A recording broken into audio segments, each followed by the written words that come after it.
الحمد لله وكفى والصلاة والسلام على خاتم الأنبياء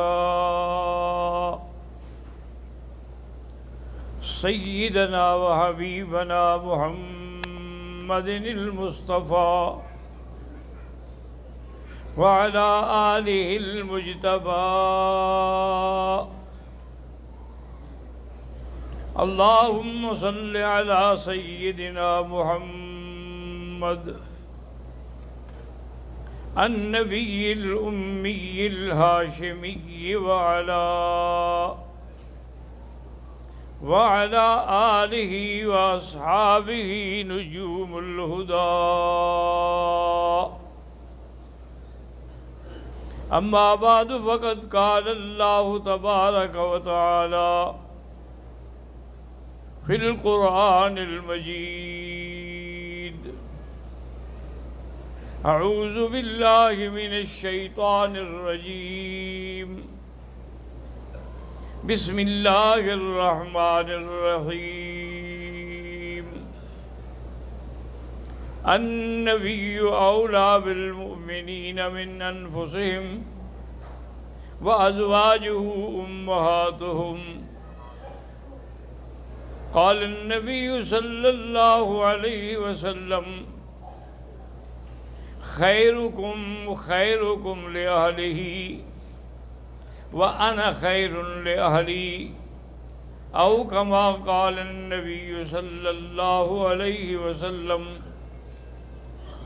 صدق الله العلي العظيم وصدق رسوله النبي الكريم، ونحن على ذلك لمن الشاهدين ومن الشاكرين، والحمد لله رب العالمين. رب اشرح لي صدري ويسر لي أمري واحلل عقدة من لساني يفقهوا قولي. رب زدني علما. سبحانك لا علم لنا إلا ما علمتنا إنك أنت العليم الحكيم. برادران اسلام، الحمدللہ سابقہ درس میں اولاد النبی و بنات النبی، حضور صلی اللہ علیہ وسلم کے بیٹے اور بیٹیوں کا ذکر تھا، اور جو شبہات ہیں، اعتراضات ہیں، ان کے جوابات تھے۔ آج کے درس میں ہم ازواج النبی، حضور پاک کی بیویوں کے بارے میں عرض کریں گے۔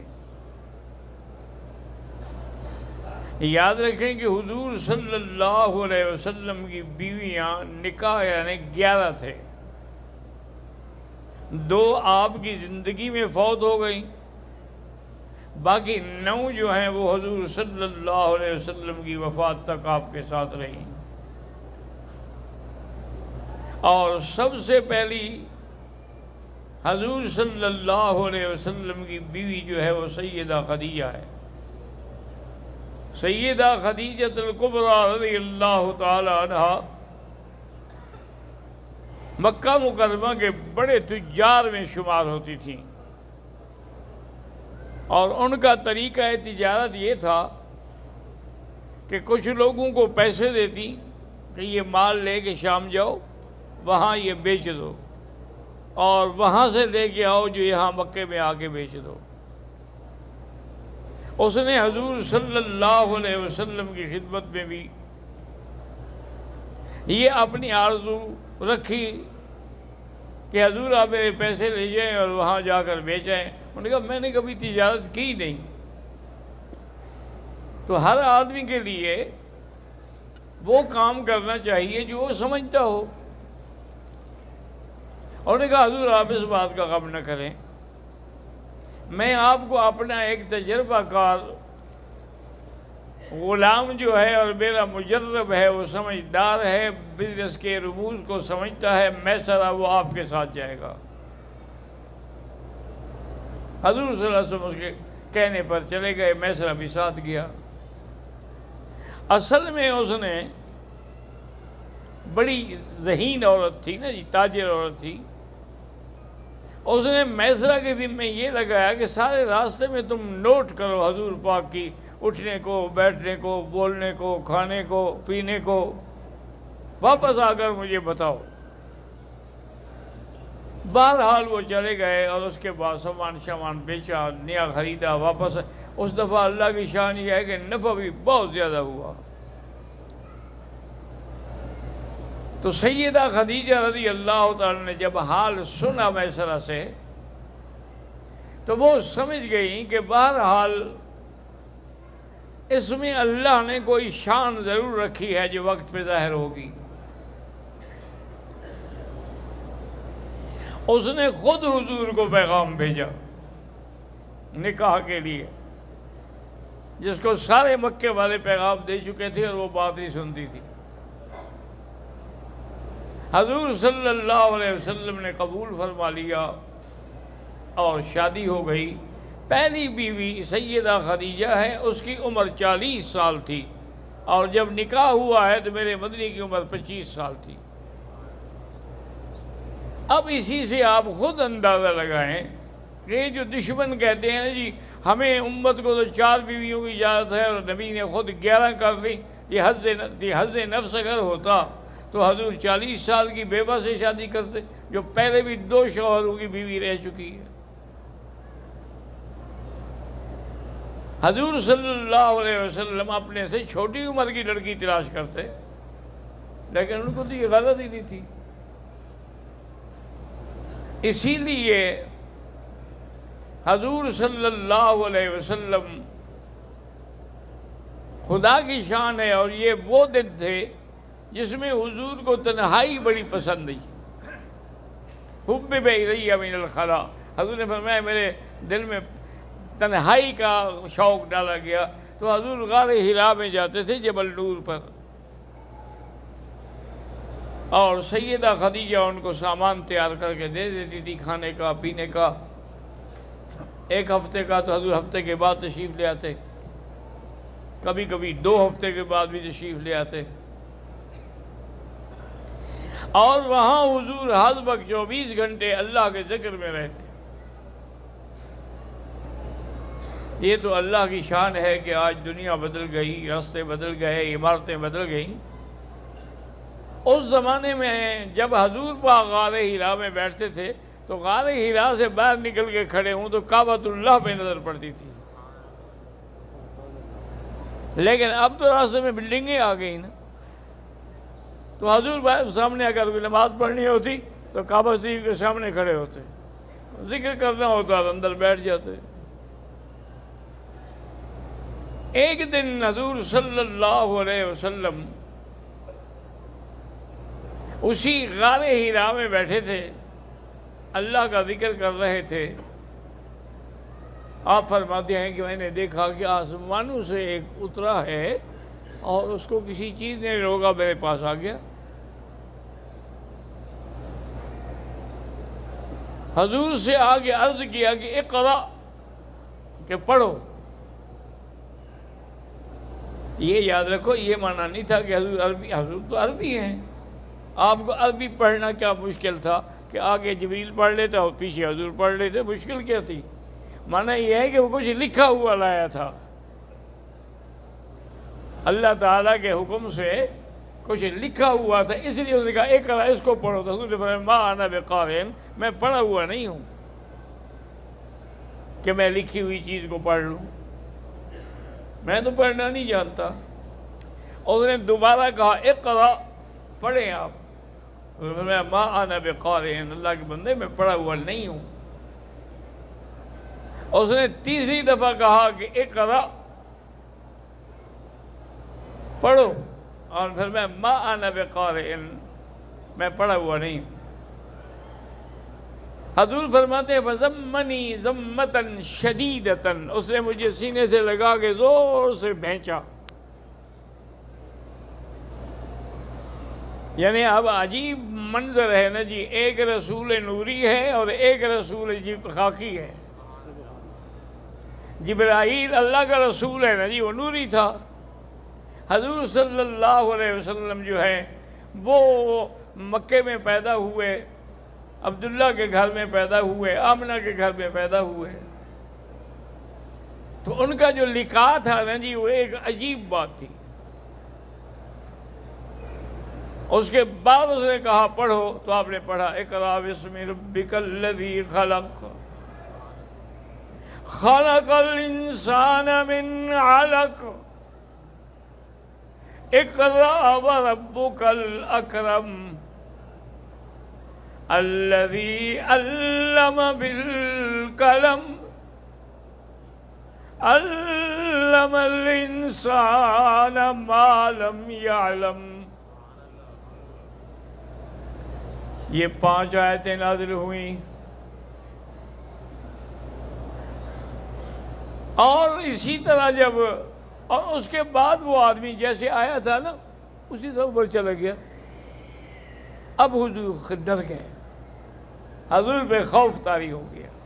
آپ فرماتے ہیں کہ میرا بدن کانپنے لگا اور میں جلدی جلدی غار سے اترا اور سیدھا سیدہ خدیجہ کے گھر میں پہنچا، کیونکہ بیوی وہی تھی، گھر بھی وہی تھا۔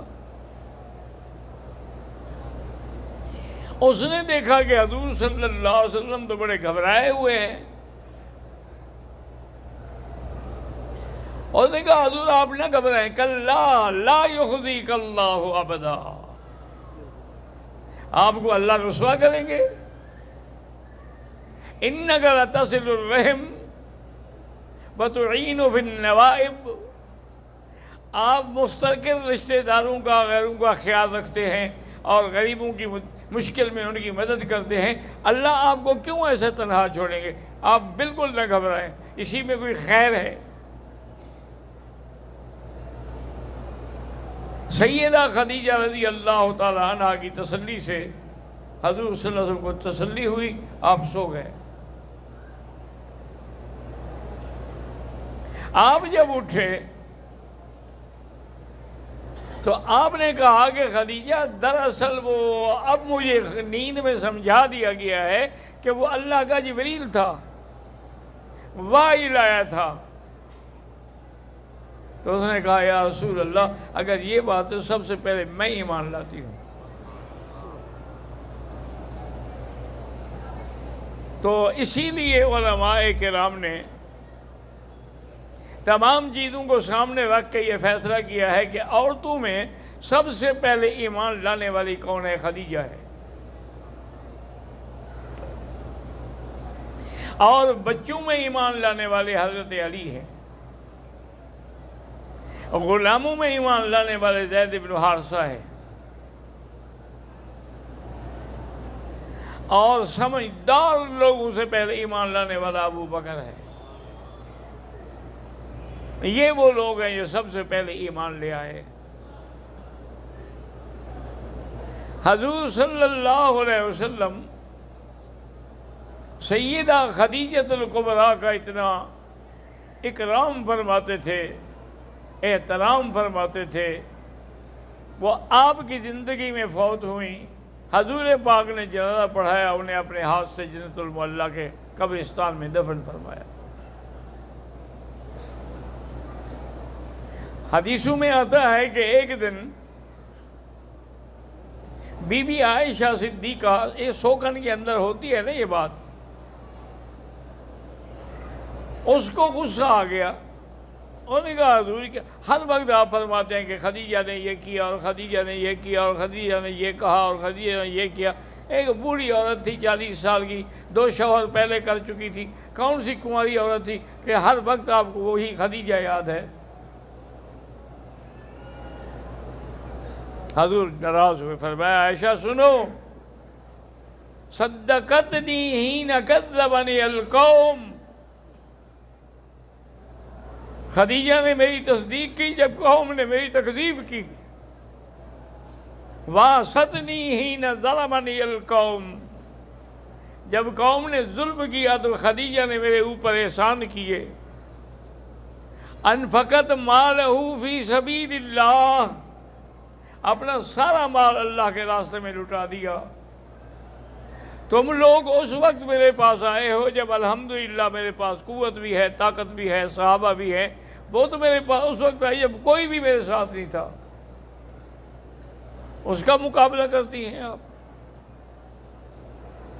اور فرمایا کہ مجھے اللہ نے دکھایا ہے کہ خدیجۃ الکبریٰ کے لیے جنت میں موتیوں کا محل بنایا گیا ہے. وہ مجھے دکھایا گیا ہے، لیکن اس میں خدیجہ اس وقت تک داخل نہیں ہو سکتی جب تک کہ موت کے بعد کی زندگی نہ آئے. تو اس کے بعد پھر بی بی عائشہ کہتی ہے کہ میں سمجھ گئی کہ اصل میں حضور کا احترام جو تھا خدیجہ کے لیے، اس کی وجہ دین تھا کہ اس نے دین میں مدد کی. ایک دن حضور گھر میں آئے تو بڑے اداس تھے. سیدہ خدیجۃ الکبریٰ رضی اللہ تعالیٰ عنہ نے پوچھا کہ حضور اداسی کیا وجہ ہے، کیوں غمگین ہیں آپ؟ انہوں نے کہا میں آیا راستے میں تو میں نے کچھ لوگوں کو دیکھا جن کے پاس روٹی بھی نہیں تھی، سوکھی ہوئی روٹیوں کے ٹکڑے پانی میں بھگو بھگو کے کھا رہے تھے. میرے دل پہ بڑی چوٹ پڑی کہ کاش میرے پاس بھی مال ہوتا تو میں اللہ کے راستے میں لوٹاتا. سیدہ خدیجہ نے کوئی بات نہ کی اور بندہ بھیجا ابو بکر کے پاس. حضرت ابو بکر بھی حاضر ہو گئے، حضور کو بھی بٹھایا. حضرت ابو بکر کہتے ہیں کہ ایسے ہم آمنے سامنے بیٹھے ہوئے تھے نا، یہاں حضور تھے، یہاں میں سامنے بیٹھا ہوا تھا. تو سیدہ خدیجہ نے درمیان میں دینار و درہم کی بوریاں پلٹنی شروع کی. وہ اتنی اونچی ہو گئیں کہ مجھے حضور نظر نہیں آتے تھے، اتنا مال تھا یعنی. تو جب یہ ہو گیا تو اس نے کہا کہ یا رسول اللہ ھذا مالی مالک انفق فی سبیل اللہ، یہ میرا مال تیرا مال ہے، یہاں چاہو خرچ کرو.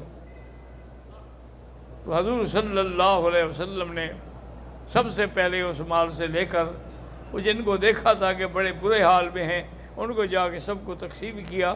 تو سیدہ خدیجۃ الکبریٰ رضی اللہ تعالی عنہا و ارضاہا، اللہ تبارک و تعالی نے اس کو جو مقام دیا تھا، جو عظمت دی تھی، اس میں کوئی شبہ نہیں ہے کہ پھر وہ کسی اور بیوی کو نہیں مل سکی. واللہ اعلم.